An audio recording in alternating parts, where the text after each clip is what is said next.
chat. Oh, be nice. She seemed to be trying to get to an idea about literalism and this idea of literalism as opposed to reading stories and looking for higher meaning and, metaphors, and she used the word allegory. And I think there's a larger point to be made around that. And I'm going to try to put a unifying theme around all this jungle of specifics and say that I think you cannot separate politics from religion, and that within politics, just as within religion or vice versa, you have the people who seem to worship the past and these ideas of literalism, for lack of a better term, as opposed to people who are trying to break free of the traditions and move to a higher level of understanding, which seems to be more about agreement as opposed to disagreement, and have we universalism as opposed to segregation and denominationalism and the different religions. There seems to be moving towards a point where people can see how they're the same rather than how they're different. No, I mean, I agree with that stuff. I just think that the point at which we start to question her is where she comes up with all this stuff about chakras and traveling across the universe. It's not that I think she's wrong that you should treat the Bible as an allegory, or even that it has some valuable stuff in there if you read it as poetry or literature. It's just that I don't think the Bible has any special claim to knowledge, and this stuff that happens inside your head is not any special insight into the real way the universe works. But we're running out of time on the show, and I would give you longer, but I think there's a caller that we'd like to get to and spend the last 10 minutes on. So, okay. All right. Thanks for calling, Sam. All right. So now we have Troy in Edmonton, Alberta. Hi. How you doing? Hi. Hi. So we had our discussion today by email, and I posted it on biblicality.com. Yes, and just a little, give our viewers a quick a prequel here. Troy and I have been discussing today. He sent a question in, and having to do with origins, and he and I have been discussing back and forth and arguing back and forth about a lot of the arguments that he's been putting forth for God. So that's the discussion he's been talking about. Can you give our your viewers a URL so that they can check out this stuff? It's simply biblocality.com. Biblocality.com. Okay. Just like it sounds. Okay. BIBLO. Got it. Okay. Go on. And so basically, I think our discussion is, I believe that something can't come from nothing because that which doesn't exist can't produce nothing. Nothing always comes from nothing, so that's a silly argument. And you can't really say there's an infinite regress, because if there was an infinite regress of nature, you would have had an eternity for us to have come into being, for example. And we would have had more than enough time for that to happen. Well, an infinity, so it should have happened already. Why didn't it happen yesterday? So on that very same page, I even posted a video by William Lane Craig who gives basically the same argument. We're saying that doesn't make any sense, and he does some mathematical calculations to show that that's silly. So basically, then, if the universe can't come from nothing, and it can't have always existed, we really are left with no other option than the uncreated creator. So the question then becomes who he is. So you can compare, and you come to Jesus Christ. Well, see, this is where we kind of. This is the problem that I had with your drawing of that specific conclusion, is that even if the only option that you present is an uncreated creator, okay, what you have to do first off is explain then how it is that this creator manages to be uncreated, how it is that this creator, if it is uncreated, avoids the problem of infinite regress that you would have with an eternally existing universe, because the fact that creation is a causal process, right? Something doesn't exist and then it gets created and now it does exist. Because that is causal, you have this creator existing, I think, essentially in a causal state, in a temporal state. So why then would this creator... No, he's uncreated. He exists outside of time by the evidence that nature can't have always existed. But where do you have... what evidence do you have to present? And again, this is what we addressed in our email exchange, that there is a realm outside of time. And if there is such a realm, you don't have to understand it, but you have to accept it by the evidence. We don't have to accept anything if there's no evidence for it. And the evidence is that there cannot be an eternity of the past of cause and effects, and the universe can't come from nothing. Let me cut to the chase here. Yeah. Is there something that exists without having been created? Is there something that exists without having been created? Yes, that is the uncreated creator. Okay, then what are its properties, and how do you know that? Well, we know who he is specifically. We know he entered into his creation through the person of Jesus Christ. No. How do we know that? What does that have to do with it? Wait, what is this? Okay. Wait, no. What does this have to do with the uncreated creator thing? You're starting with this abstract philosophical concept, and then you're just jumping to. But I believe the stuff. But I believe the stuff that's in the Bible. If you're just going to argue from the Bible, then why didn't you start there? What is all this abstract, pseudo-philosophical stuff? Well, here's the problem, and I hope that I had made this very clear in our email exchange. You are asserting the existence of an uncreated creator. No. You are asserting the existence of an uncreated creator. You are asserting the existence of a realm. There's no other option available. Since nature can't have always existed and can't come from nothing, you're left with no other choice than an uncreated. How do you know that is the only other option, though? However painful that is to our heads to accept.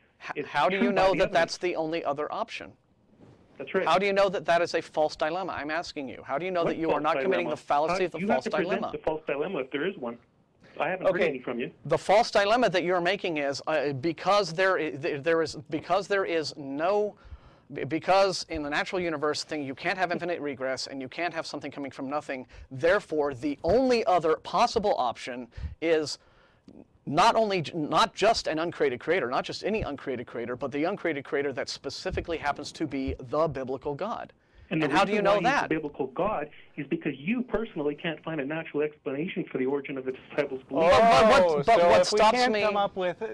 if we can't come up with a specific explanation, then we must assume that your magical story about a book thousands of years ago, which describes a detailed story about a God coming to Earth, must be true because we can't think of something else.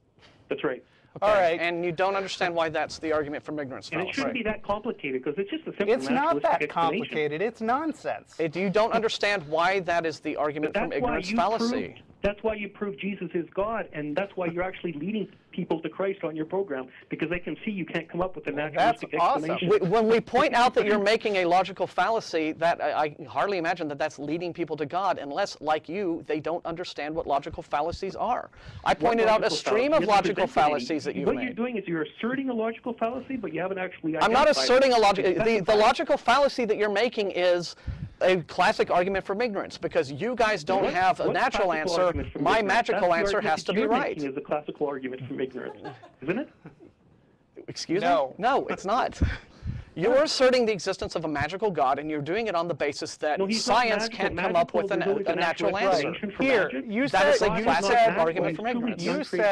You said that we can't come up with an alternate explanation, and therefore the God of the Bible must be true. I've actually got an alternate explanation. It's the great green Arkle seizure who sneezed the universe out of his nose, and is nothing like the God of the universe. That God is inaccessible, so nobody knows about him.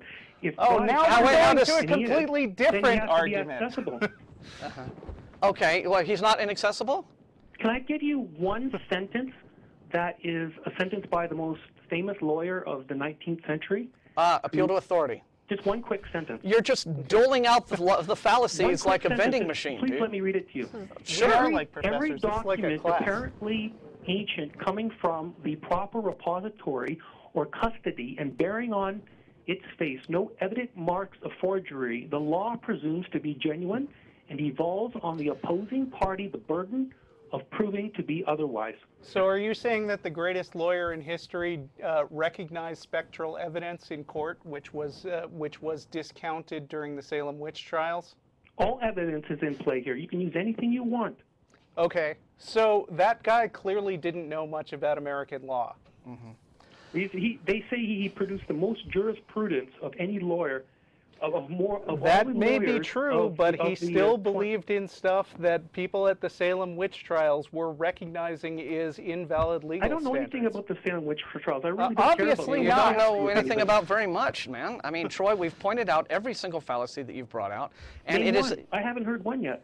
You have. You've just ignored them. You're said now doing the that argument doesn't from. mean So they can hear what it is, because I don't know what it is yet. You haven't said it.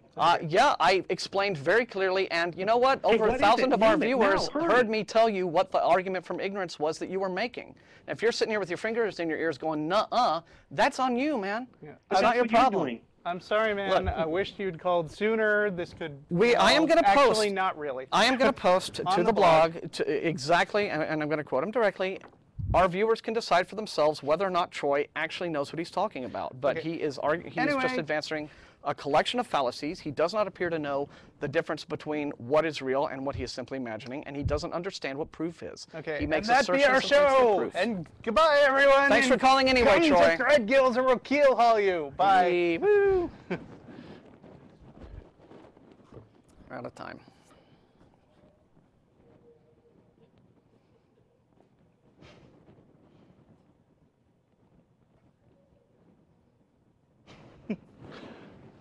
We. I thought you were calling him names by telling him he was making an argument for ignorance. I'm done. What? No post show for you? I don't. Well, do we have Jacob Ty? I don't know. What's this? there's a I'd couple like of to people. talk to Jacob for a minute. Yeah, go ahead. Is that all right with you? Yeah, I'm just gonna run to the. Hey, Jacob, the show's over, but you're still on. You're And still I on will the be posting internet. that our exchange, my exchange with Troy, onto Yeah. the blog, just so you can see it. It's all good. It's all good. Can you turn that speaker up a little bit? Because, This is mine, I take it, right? what? I don't know. I mean, this is mine. Anyway, what's up? Well, no one ever said, so. Can you hear me? Yes, Good to go? I can hear you. Can somebody turn up the speaker? Let me know when to ask. You can go right ahead. Okay, when I'm having discussions with my Christian friends, I always make the claim that there would be no civilized society. There would be only anarchy if it wasn't for religion to hold people accountable for their actions. Uh-huh. I completely disagree with this, but I'm not really eloquent enough to pose a good enough argument to convince them otherwise. Here's my short answer. Go to ironchariots.org and look up Euthrypho dilemma. That's EUTHRYPHO. This is actually, the idea that religion is the source of morality is something that was dealt with thousands of years ago by the ancient Greeks. And I think you should brush up on that a little. But basically the idea is that saying that a god said something doesn't actually make it moral. And whether or not you grant the idea that